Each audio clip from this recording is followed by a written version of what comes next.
En nombre de las Cortes Españolas y del Consejo del Reino, manifestamos a la nación española que queda proclamado Rey de España don Juan Carlos de Borbón y Borbón, que reinará con el nombre de Juan Carlos I. Señores procuradores, desde la emoción en el recuerdo a Franco, ¡viva el rey! ¡Viva! ¡Viva España! ¡Viva!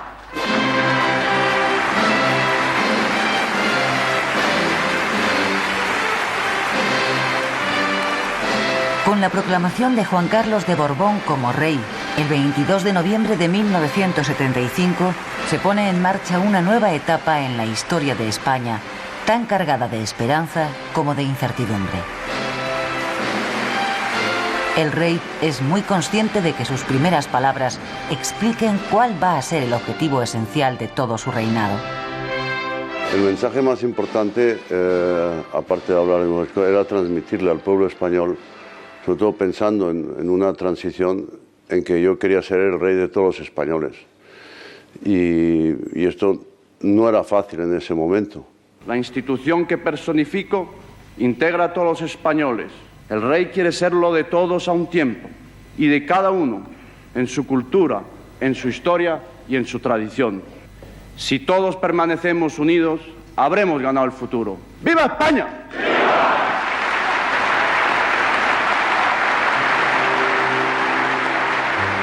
Don Juan Carlos no ignora que la consolidación de la monarquía en España, en ese momento de la historia, después de que el país haya vivido 5 años en la República, 3 en guerra civil y 35 bajo la dictadura franquista, no va a ser una tarea fácil.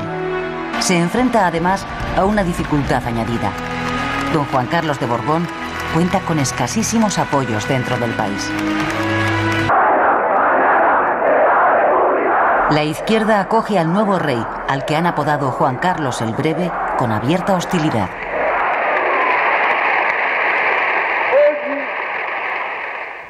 Il nostro paese è in un punto cruciale. Morto Franco, è stato incoronato re Juan Carlos I.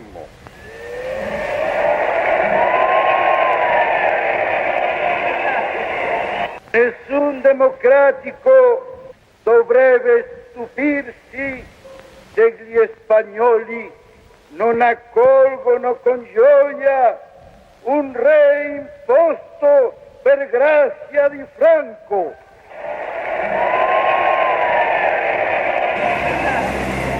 Tampoco el nuevo líder socialista, Felipe González, cree en los propósitos democratizadores sobre la base de la reforma de la legislación franquista que alberga el rey.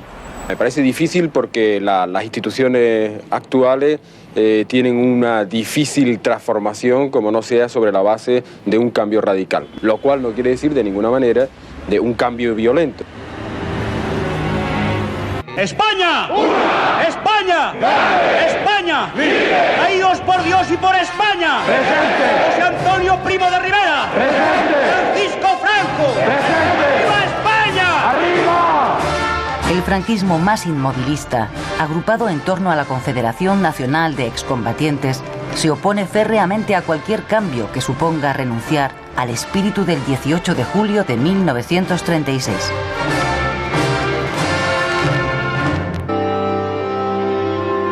Para empezar a ganar un mínimo espacio de actuación política, el rey necesita situar en los círculos de poder del Estado a alguien de su plena confianza.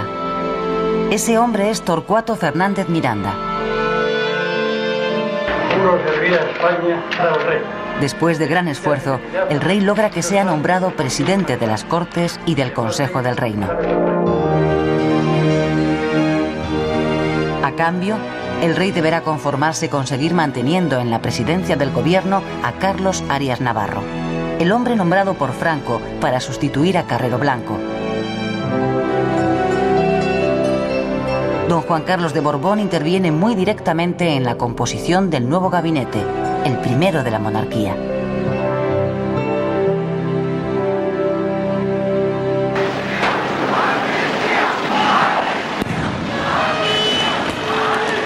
Con la restauración de la monarquía, la oposición de izquierdas incrementa su presión política en la calle para reclamar una ruptura total con el viejo régimen y un gobierno de concentración que convoque elecciones constituyentes.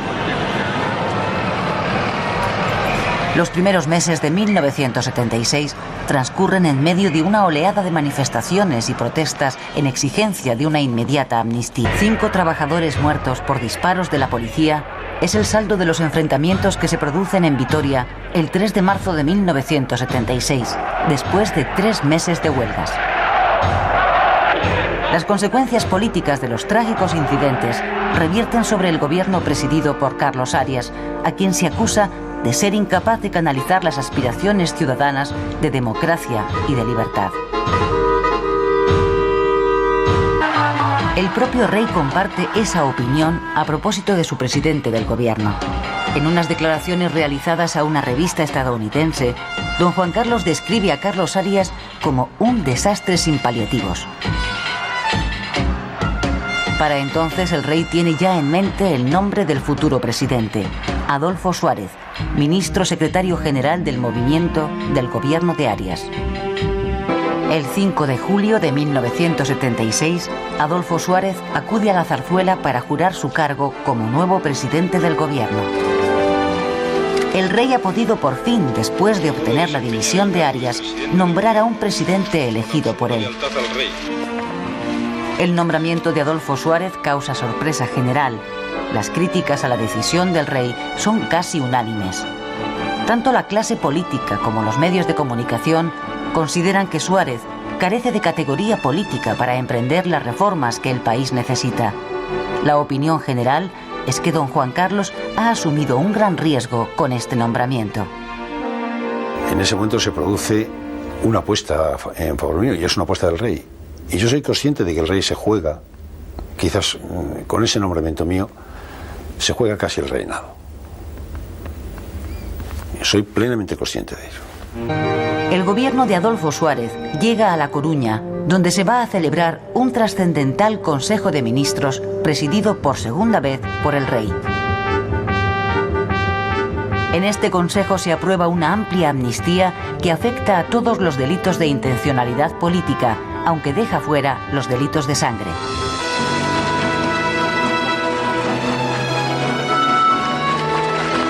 La amnistía es bien recibida por la oposición, que siente que las cosas en España pueden estar empezando a cambiar.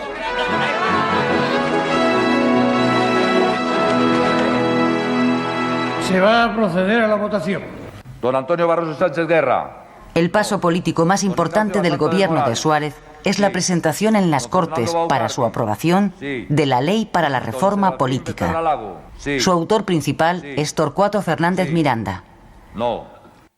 Esta ley es la llave jurídica que permite a los españoles emprender, si lo desean, las reformas legales que han de desembocar en un sistema democrático. Es decir, acabar legalmente con el franquismo. No. El riesgo que corre el gobierno es que esa ley tiene que ser votada precisamente por las Cortes franquistas a las que pretende liquidar. La votación se produce el 18 de noviembre de 1976. Votos afirmativos, 425. Votos negativos, 59. Abstenciones, 13. El proyecto de ley ha sido aprobado. Se levanta la sesión. El camino hacia la democracia queda ya abierto. Ahora es el pueblo español quien debe decidir en referéndum si respalda o no la vía de la reforma contenida en la ley recién aprobada. Habla, pueblo, habla. Este es el momento. No escuches a quien diga que guardes silencio. La participación en el referéndum es muy alta, un 77,4% del censo. La ley para la reforma política es aprobada por el 94,2% de los votantes. La ultraderecha, que ha defendido el no, apenas supera el 2%. El resultado es un éxito para el gobierno y para el propio rey, que ha respaldado plenamente el proyecto reformista del gobierno Suárez.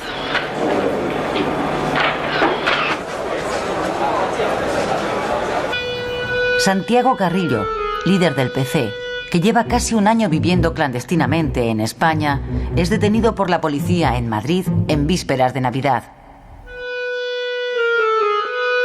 La detención provoca intensas protestas en la calle por parte de los militantes comunistas pidiendo su inmediata puesta en libertad.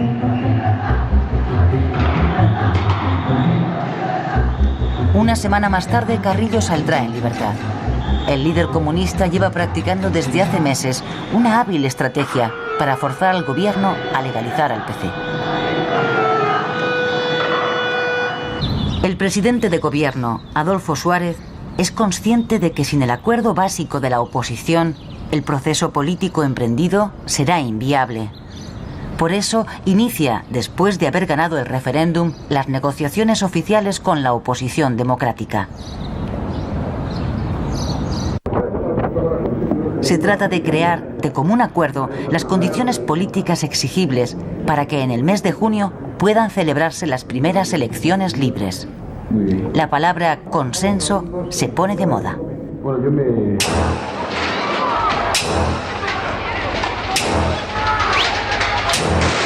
Todos los esfuerzos del gobierno están a punto de naufragar en el mes de enero de 1977, el mes más sangriento del proceso de transición.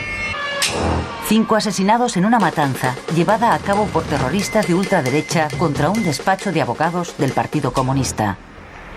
Y 2 miembros de la Policía Armada y un guardia civil asesinados a tiros por terroristas del Grapo.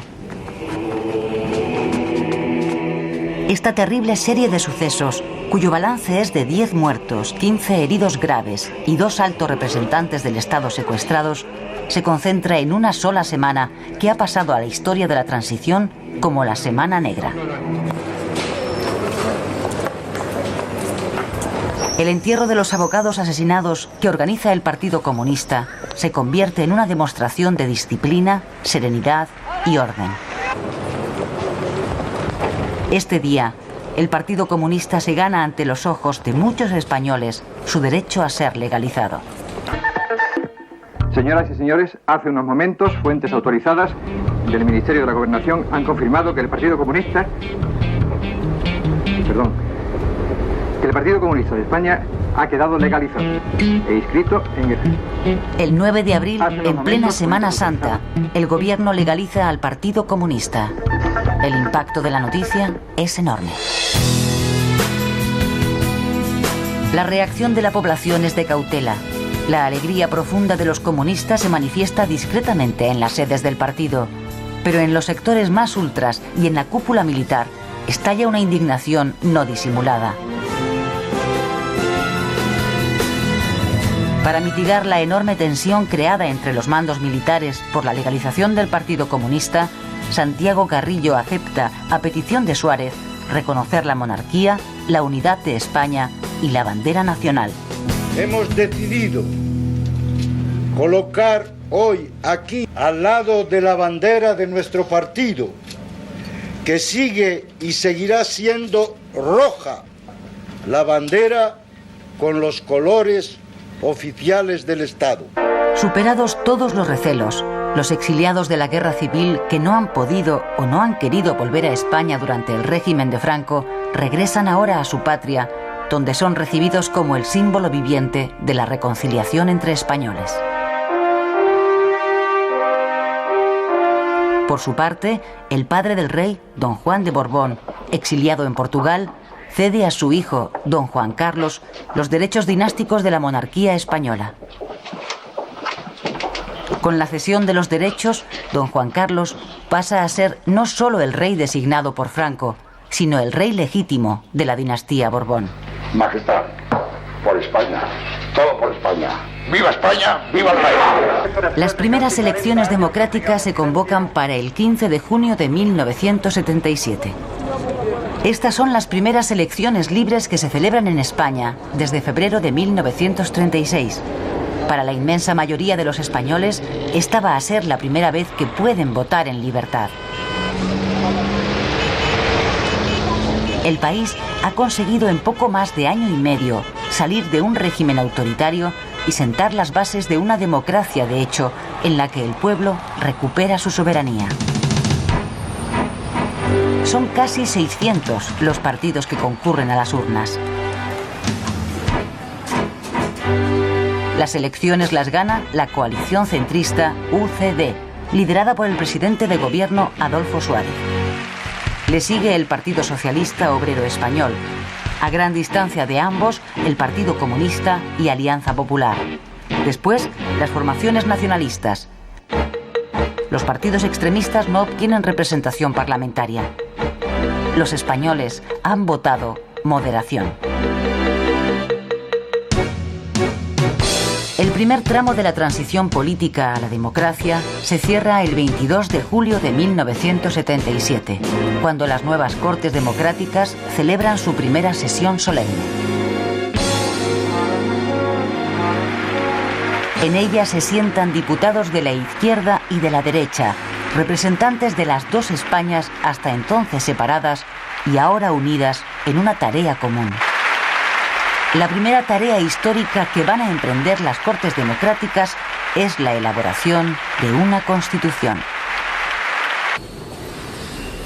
El gobierno de Adolfo Suárez propone a todos los partidos políticos de la oposición alcanzar unos pactos básicos de actuación sobre la economía española.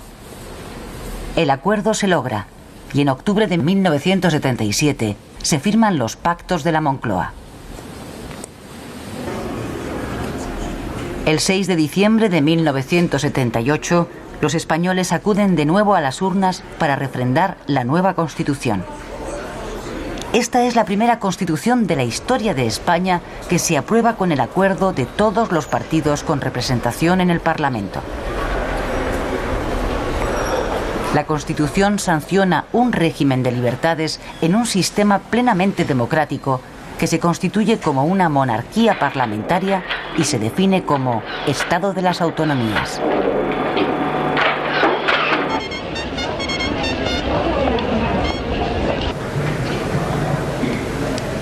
Con la promulgación de la Constitución por el rey, se cierra la transición política desde un régimen autoritario a una democracia parlamentaria.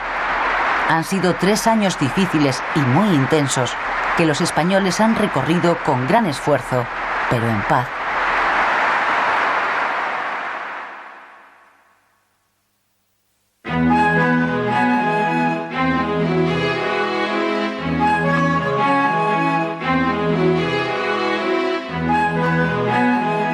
Con la Constitución en vigor, España entra en la normalidad democrática. El presidente Suárez convoca para el 1 de marzo de 1979 las primeras elecciones constitucionales. ¿Queda alguien por votar? Se cierra la mesa. Unión de Centro Democrático, UCD, el partido del gobierno, se alza con la victoria, pero no alcanza la mayoría absoluta. La segunda fuerza más votada es de nuevo el Partido Socialista. Un mes más tarde se celebran las primeras elecciones municipales libres desde los tiempos de la Segunda República. Gana de nuevo UCD en número de concejales, pero el pacto alcanzado entre los socialistas y los comunistas les permite hacerse con los ayuntamientos más importantes. El profesor Enrique Tierno Galván es elegido alcalde de Madrid. Lo que hace falta es voluntad de cooperación, conocer todos bien lo que tenemos que hacer y entender que estamos al servicio del pueblo, que ese es nuestro deber, es nuestra obligación y hacerlo con desinterés, con las manos limpias y los bolsillos transparentes.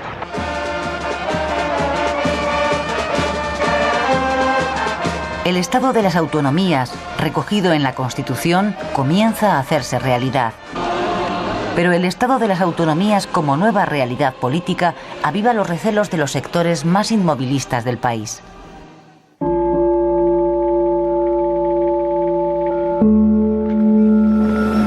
Ni con la llegada de la democracia, ni con la aprobación del Estatuto de Guernica, la banda terrorista ETA deja de matar, sino todo lo contrario, ha aumentado de una manera frenética el número de asesinatos. Si en 1978, durante la elaboración de la Constitución, ETA había asesinado a 68 personas, en 1979 ciega la vida de 85 y en 1980 el más sangriento de la democracia, la banda asesina a 100 españoles. Los altos mandos de las Fuerzas Armadas son el objetivo preferente de los terroristas, que buscan provocar así una reacción violenta por parte del ejército. Y en efecto, en los funerales por los militares asesinados por ETA, los insultos al gobierno y los gritos de la ultraderecha reclamando un golpe de Estado se multiplican peligrosamente. Se han revelado todos a la mini pyme se unió. Con la llegada de la década de los 80, la sociedad española entra de lleno en una era de enorme apertura y plena libertad en las costumbres. La movida se pone en marcha. Se han revelado todos a la vez. La Turmix, la plancha y la Moulinet. La autoridad de Suárez dentro de su propio partido, la UCD, resulta cada vez más cuestionada. Bueno, pues yo creo que cuando uno llega a una situación como esa y piensa que su permanencia en el poder lo que va a hacer es debilitar más fuertemente la UCD, lo que va a hacer es debilitar la propia acción del gobierno, etcétera, etcétera, y al menos eso creía yo, pues con la máxima rapidez presento la dimisión.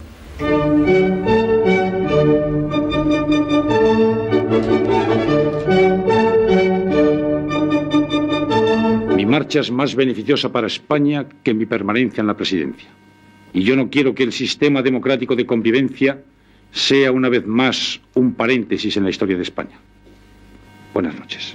El presidente del gobierno, Adolfo Suárez, anuncia públicamente su dimisión el 29 de enero de 1981.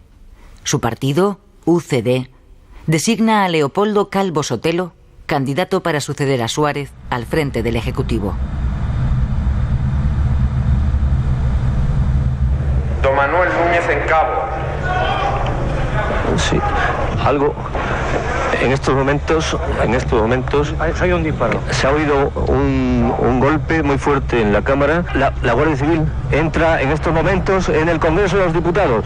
Hay un teniente coronel que con una pistola sube hacia la tribuna. En estos momentos apunta. Es un guardia civil. El teniente coronel de la Guardia Civil, Antonio Tejero, encabeza el asalto a mano armada del Congreso de los Diputados. Y vemos cómo. Cuidado, la policía. ¡Al suelo! ¡Al suelo todo el mundo! No podemos emitir más porque nos están apuntando con la policía. Llevan metralla. ¡Al suelo!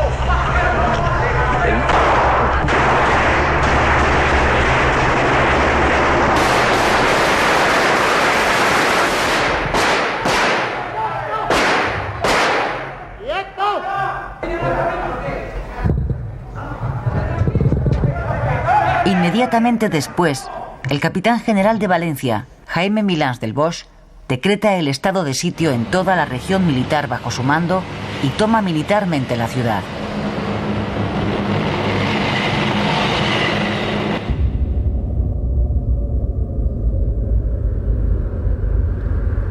El país, sobrecogido, sigue por radio durante toda la noche las noticias sobre el golpe al que de momento no se ha sumado ninguna otra región militar. Los españoles ponen todas sus esperanzas en el rey, quien según la Constitución es el jefe supremo de las Fuerzas Armadas. Saben que lo que don Juan Carlos haga para oponerse al golpe será decisivo. Pasada la 1 de la madrugada, el rey se dirige a los españoles por televisión. La corona, símbolo de la permanencia y unidad de la patria, no puede tolerar en forma alguna acciones o actitudes de personas que pretendan interrumpir por la fuerza el proceso democrático que la Constitución votada por el pueblo español determinó en su día a través de referéndum. Las palabras del rey tranquilizan enormemente a los españoles y desmontan radicalmente la falacia mantenida por los golpistas, según la cual el levantamiento cuenta con el apoyo del monarca. El 24 de febrero, al mediodía, Tejero y sus guardias se rinden. Los diputados recuperan su libertad y con ella la de todos los españoles. El golpe ha fracasado. La democracia se ha salvado. El presidente del gobierno. El nuevo presidente de gobierno, Leopoldo Calvo Sotelo, Jura su cargo en un momento político extraordinariamente difícil, en un país dominado por el trauma del golpe y por el temor a que éste pueda repetirse.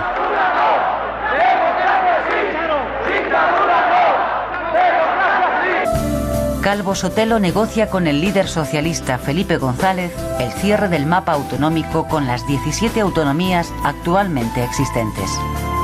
El ingreso de España en la OTAN es otro de los objetivos declarados del gobierno de Calvo Sotelo. Los partidos de izquierda que se oponen radicalmente a esa incorporación convocan protestas multitudinarias. ¡Cierra la muralla!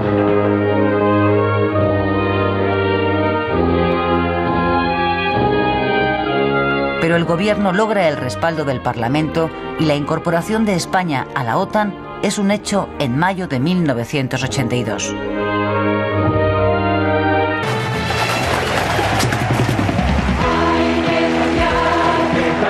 En las elecciones generales celebradas en octubre de 1982, el PSOE obtiene una aplastante mayoría absoluta.